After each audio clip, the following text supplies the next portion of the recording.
हाय, hello, नमस्कार. माझं नाव प्रतीक्षा भारती आणि तुम्ही पाहायला सुरुवात केली आहे मैत्रीण. तर आज मी पुन्हा एकदा द सिक्रेट मूव्ही आणि त्याविषयी बोलणार आहे.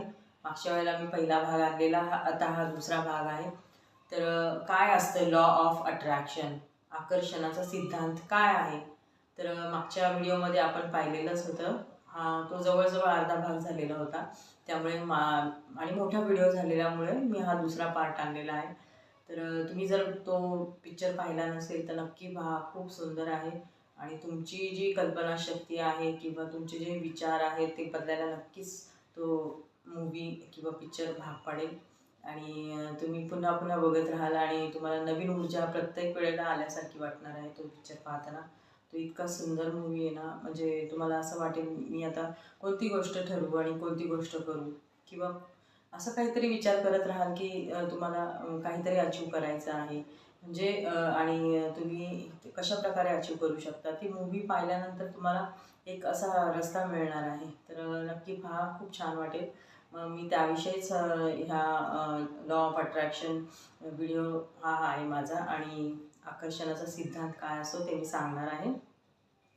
तर त्यामध्ये पुढे असं दाखवलेलं आहे की व्हिज्युअलायझेशन तुम्ही करायचं आहे. तर व्हिज्युअलायझेशन असं करायचं आहे की जी गोष्ट तुम्हाला हवी आहे ती गोष्ट तुम्ही व्हिज्युअलाइज करत राहायचं आहे आणि त्या गोष्टीचा विचार करत राहायचा आहे. झोपेतून उठताना किंवा झोपल्यावर त्या गोष्टी पाहत राहायच्या आहेत की मी ही गोष्ट सत्यामध्ये आणलेली आहे आणि माझी ही गोष्ट सत्यात उतरली आहे.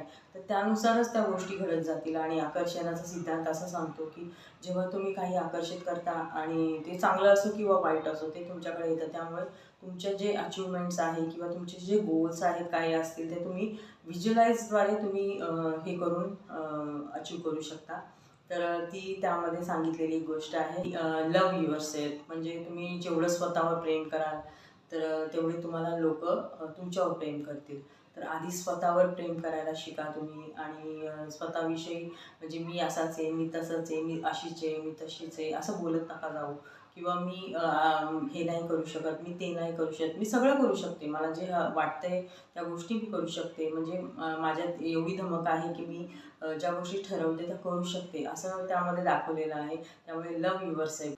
आणि गुड फिलिंग ठेवत जावा नेहमी. बॅड फिलिंगपेक्षा गुड फिलिंग कधीही चांगली असते. की कुठलाही आजार चांगल्या विचारांनी तो जाऊ शकतो यामध्ये असं दाखवलेलं आहे. तुमचा आजार कितीही मोठा असू द्या, जर तुमच्यामध्ये कल्पनाशक्तीची जर ताकद असेल चांगल्या गोष्टी आकर्षित करण्याची, तर तुम्ही ती गोष्टसुद्धा किंवा तो आजारसुद्धा तुम्ही घालवू शकता. मी हेल्दी आहे असं नेहमी बोलत राहा. किंवा मला कुठलाच आजार होऊ शकत नाही, मी हेल्दी आहे. त्यामध्ये एक गोष्ट दाखवलेली आहे की प्लेन क्रॅश होतं एका माणसाचं आणि त्याचं पूर्ण सगळं संपूर्ण आयुष्य उद्ध्वस्त होतं. म्हणजे डॉक्टर सांगतात की हा काही जिवंत नाही राहू शकत, फक्त त्याचे डोळे बंद चालू होत असतात. पण तो मनाने इतका स्ट्रॉंग असतो ना, तो ठरवतो की तेव्हा क्रिसमस असतो थोड्या दिवसांवर, तर त्या दिवसातच मी उठून चालून हॉस्पिटलच्या बाहेर जाणार आहे. म्हणजे मनाने जेवढं ठरवलेलं असतं ना, तेवढं तुम्ही जेवढं ठरवता मनाने तेवढ्या गोष्टी बाकीचं कोणीच ठरवू शकत नाही. मग तुमच्यावर डिपेंड असतं की तुमचा आजार किती मोठा आहे आणि किती छोटा आहे. तर ह्यामध्ये दाखवलेलं आहे त्या माणसाने म्हणजे कसं स्वतःचा एवढं लागलेलं असताना प्लेन क्रॅश झाल्यानंतर माणूस फार मरणाच्या दारातून परत येतो. म्हणजे असं दाखवलं की तो स्वतः एवढा स्ट्रॉंग असतो, डॉक्टर काहीही बोलतो तो ऐकत नाही. त्यांनी ठाम ठरवलेलं असतं की मी बराच होणार आहे आणि मी चालून जाणार आहे हॉस्पिटलच्या बाहेर. आणि तसंच होतं. ह्या पिक्चरमध्ये असं दाखवलेलं आहे की तुमची जेवढी विचार करण्याची क्षमता चांगली असेल तेवढं तुम्ही कुठलाही आजार असू द्या ना हो, मग तो कसाही हे करू शकता तुम्ही. त्यामुळे तुम्ही बरे पण होऊ शकता. नेहमी मनाला सांगत जावा की मला चांगलं वाटतंय. नेहमी चांगल्या गोष्टींवर फोकस ठेवत जावा. चांगल्या गोष्टी आत्मसात करा. मला हे नाही आवडत, मला ते नाही आवडत असं बोलत नका जाऊ. याच्यामध्ये असं सांगितलं आहे की तुमची ऊर्जा असते. जर तुम्ही पॉझिटिव्ह ऊर्जेमध्ये राहत असाल तर तुमच्याकडे तशा गोष्टी आकर्षित होतील. निगेटिव्ह ऊर्जेमध्ये राहिला तर त्या गोष्टी तुमच्याकडे आकर्षित होतील. त्यामुळे पॉझिटिव्ह गोष्टींवर तुम्ही जास्त ऊर्जा केंद्रित करा आणि त्या गोष्टी आकर्षित. तुमच्या कल्पनाशक्तीच्या पेक्षाही भरपूर काही काही करू शकता. म्हणजे तुम्ही जे ठरवाल ते करू शकता. आणि जी गोष्ट तुम्हाला आवडते करायला ना, ती गोष्ट तुम्ही नेहमी करत जावा. आणि त्या ज्या गोष्टी अचीव करायच्या त्यावेळेला त्या गोष्टींचा विचार करत जावा. कारण जी गोष्ट आवडत असते तेव्हा माणूस खुश असतो आणि खुश असल्यावर त्याची ऊर्जा वेगळीच असते. त्यामुळे असं सांगितलेलं आहे की त्या ज्या गोष्टी तुम्हाला अचीव करायच्या त्यावेळेला तुम्ही विचार करत जावा. आणि जीवनाचा म्हणजे गोष्टींसाठी आनंद व्यक्त करा. आणि जेवढं तुम्ही आनंदी राहाल तेवढ्या ह्या गोष्टी तुमच्याकडे आकर्षित होतील.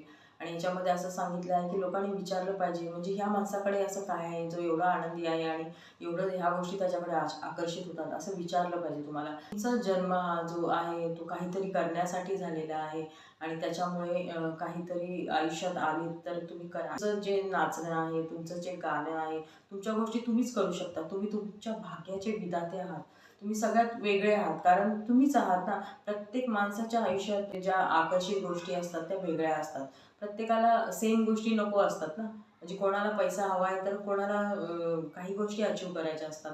कोणाला एखादा व्यक्ती हवा आहे तर दागिने हवेत. म्हणजे प्रत्येकाचे जे इच्छा आकांक्षा असतात त्या वेगवेगळ्या असतात. त्यामुळे प्रत्येक जण हा वेगळा असतो. नेहमी फील गुड असं सांगितलेलं आहे आणि तो जर विचार तुमच्या मनात कायम असेल तर तुमचं जे पॉझिटिव्ह एनर्जी आहे तुमच्याकडं येत राहील आणि तुम्ही चांगल्या गोष्टी आकर्षित करू शकाल. आणि हाच तर आहे आकर्षणाचा सिद्धांत. तर आकर्षणाचा सिद्धांत हा तुमच्या म्हणजे जडणघडणीवर, तुमच्या इच्छा आकांक्षांवर अवलंबून असतो. जर तुम्हाला वाटत असेल की मला जीवनात काही वेगळं करायचं आहे, तर तुम्ही ह्या आकर्षणाचा सिद्धांतचा उपयोग करू शकता. कुणाला चांगली नोकरी हवी आहे, कुणाला गव्हर्नमेंट जॉब हवा आहे किंवा कुणाला चांगल्या पदावर जायचं आहे, कुणाला फॉरेन ट्रिप करायची आहे किंवा कुणाला घर हवं आहे, कुणाला बंगला हवा आहे किंवा काही अजून बऱ्याच गोष्टी आयुष्यात असतात. तर मला वाटतं आकर्षणाचा सिद्धांत जर वापरून जर तुम्ही काही करत असाल तर मला वाटतं ट्राय करायला हरकत बिलकुलच नाही आहे.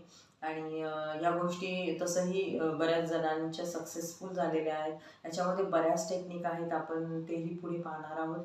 आणि हा आकर्षणाचा सिद्धांत मी पूर्ण मूव्ही तुम्हाला एक्सप्लेन थोडा थोडा जसा होईल तसा मी एक्सप्लेन करून सांगितलेला आहे. तुम्ही पाहिला तर उत्तमच आहे. तुमच्या म्हणजे विचारांमध्ये भरपूर फरक पडणार आहे आणि मी माझे व्हिडिओ तर घेऊन येतच राहणार आहे. तर तुम्हाला जर ह्या विषयांवर आणि इंटरेस्ट असेल, तुम्हाला आवडत असतील तर माझे व्हिडिओ जरूर बघत जावा आणि मला कमेंट करून नक्की सांगा तुम्हाला हा व्हिडिओ कसा वाटला, हा लॉ ऑफ अट्रॅक्शन आकर्षणाचा सिद्धांतचा व्हिडिओ कसा वाटला. तर आपण पुन्हा एकदा पुढच्या वेळेला भेटूया आणि पुढच्या वेळेला माझा व्हिडिओ असणार आहे, माझी एकदम बिगेस्ट मॅनिफेस्टेशनची स्टोरी असणार आहे, जी मी शेअर करणार आहे. ती तुम्ही नक्की पहा माझी. तर कसा वाटला व्हिडिओ मला नक्की सांगा. धन्यवाद.